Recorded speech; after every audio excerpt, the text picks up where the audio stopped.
Mr. Mayor, I would like them to know that not everybody, we keep City Hall open during that 2 weeks. But the purpose of the senior citizen bill is supposed to be for the senior citizens. Exactly. But it Maybe in a short time you can take over for us. The only, Can do that. I'm not endorsing this amount of time at this long stretch. This is what they do historically, and there may be some merit to what the discussion has gone on here about changing how you do it, but you gotta have to have time off, you know what I mean? You have to have, but here's the thing.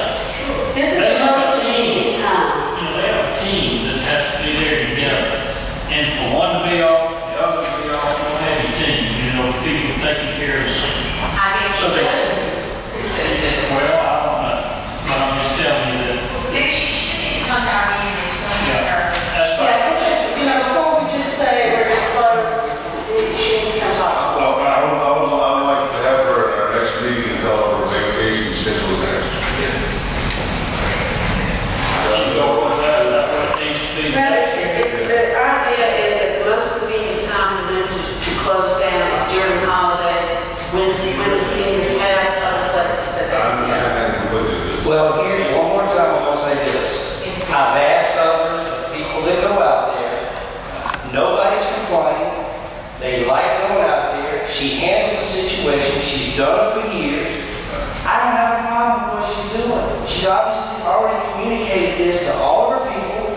I don't ever hear anybody complaining about when she takes off 2 weeks during Christmas or she does this and that. I don't hear anything I haven't seen about it.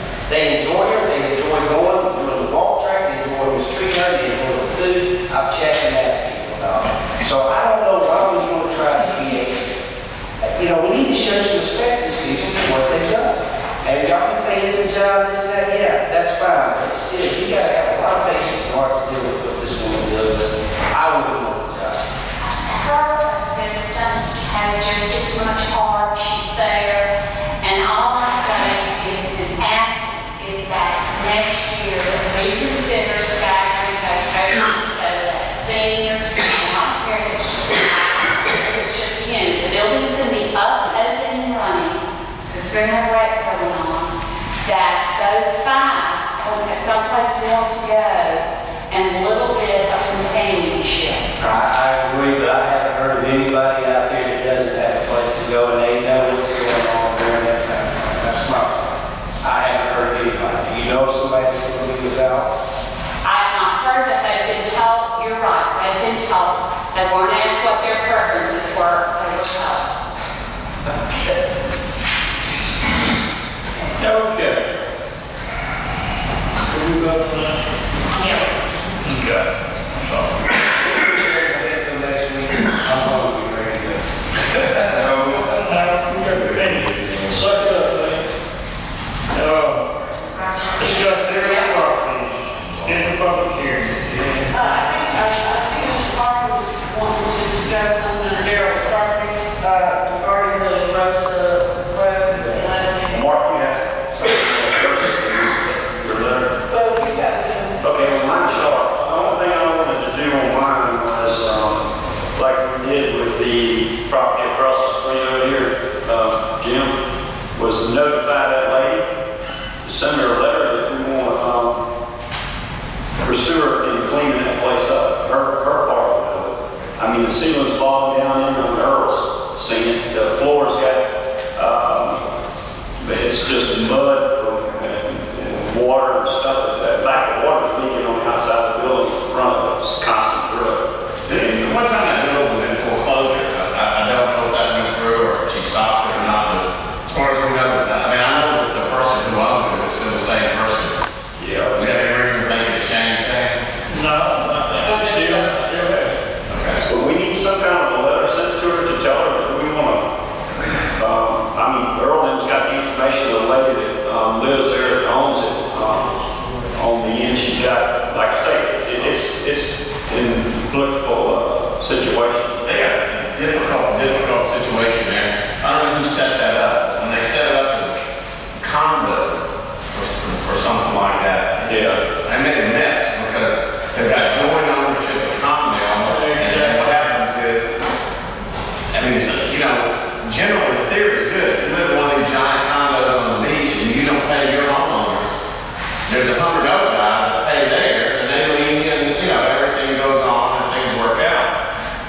But when there's one big owner and one or two small ones, and the one big one won't do anything, it puts a tremendous burden on the small ones to where they, you know. It should never have been broken up like that, and Harrison County shouldn't allow it to be filed that way because we have ordinance that wouldn't allow it.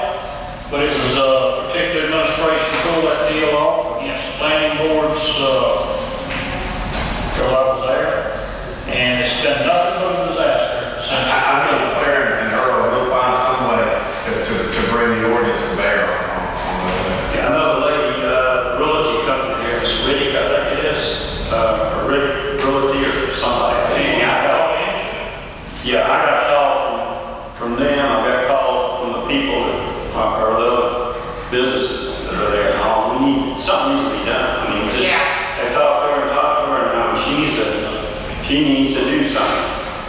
So y'all just gonna direct Jimmy to write a letter to? Yep. Okay. And another property, earlier, you and I were just discussing is the trailer on Gates Avenue was double wide. The guy hired someone to move it, he moved half, and He sold it.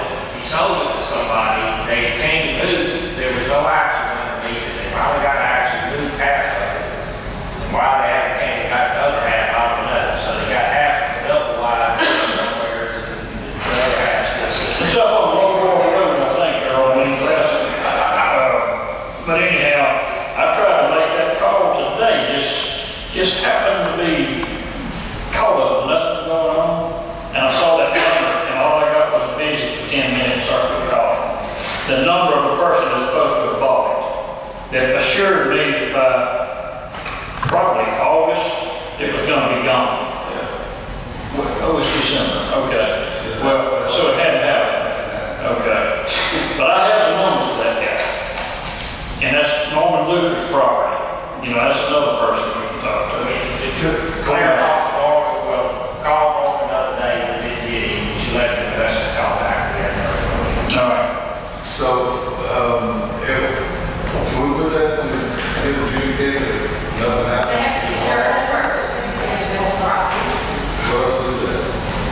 Well, I think we might, I don't know if Jim, it's on a particular person's property. He sold it. The guy had not moved at all. Would we serve the property owner about that being not in compliance? Well, yeah, I mean, first of all, what's wrong with it? I mean, They moved half of it and have not come back and got the other half. So double wide. okay, if that is in fact in violation of our ordinance somehow, then well, I mean, you gotta be careful. Well, I mean, it's not even, it's just like you park some junk out at this point, because it's not, you can't live in it. It's a half of a trailer sitting there. I agree with you. I'm on your side and we're right. But I can tell you, if I got a halfway through building my house and just ran out of money and said, look, Dallas, I'm sorry, I'm broke. It's gonna take me 6 months and you don't have a half-built house here for 6 months. I wouldn't take very kindly if you tell me, well, I don't care if you're broke or not, finish it or tear it down. I mean, we have things to deal with that, building permits expire, things like that. I'm just saying, we need, I will find where that is in violation of the ordinance. The person who's in violation of the ordinance is the property owner. And be If he has sold it to somebody, that's his problem, that they're gonna do it. It's the property owner who's in violation. Bro, did he have to get a permit to do it? He didn't have to have one? Well, I don't know. No, okay. Just send a certified letter saying that it needs to finish up. You know, I need to make sure. Yeah, I know why. I like us to break them and all get together. I think Earl will start out with the letter instead of Jim's time. I'm bringing Earl something tomorrow, okay, so you know. Earl's kind of cheap, because Thank you very much. Okay, thank you. I think that we should be cautious about modular buildings. That was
be very specific on what you want to sign it on. Like our chapter 3, the International Proclamation Code, if you want to specify the clause and we'll issue a citation, I'll do the citation to the clause, I'll give it to the police chief, and he can serve it, and it'll go to court, and the prosecutor will have to handle it. Well, I'd like to do whatever we got to do to get it finished cleaning up. I mean, I'm not sure why we feel like we're walking on eggshells and dealing with him, why it's taking so long to get any action. I mean, we've talked to him several times. I mean, his wife, I don't know if he got money to do it or not do it. I don't know his personal financial issues. I mean, if you want to bring him to court, bring him to court. If that's the next course of action, I think let's take it to court. Does he? I mean, just be very specific on what you want to put on. This hot trash? I mean, I don't want to sir, I don't want to serve him to a court and become five. Let's not try to find out what's been done with these evidence. Have you ever talked to this gentleman? You need to talk to him, because I think you'll find out what you're up to. I don't want to say anything, but he's a different character. I know because he used to be New York brother. So, Well, he's a different character with much traffic. I understand that, but you gotta, You should have to walk on eggshells with these different character. If we're holding people accountable and making people clean their yard up and clean their property, we don't want to deal with him as a different character. I don't understand that. even send the devil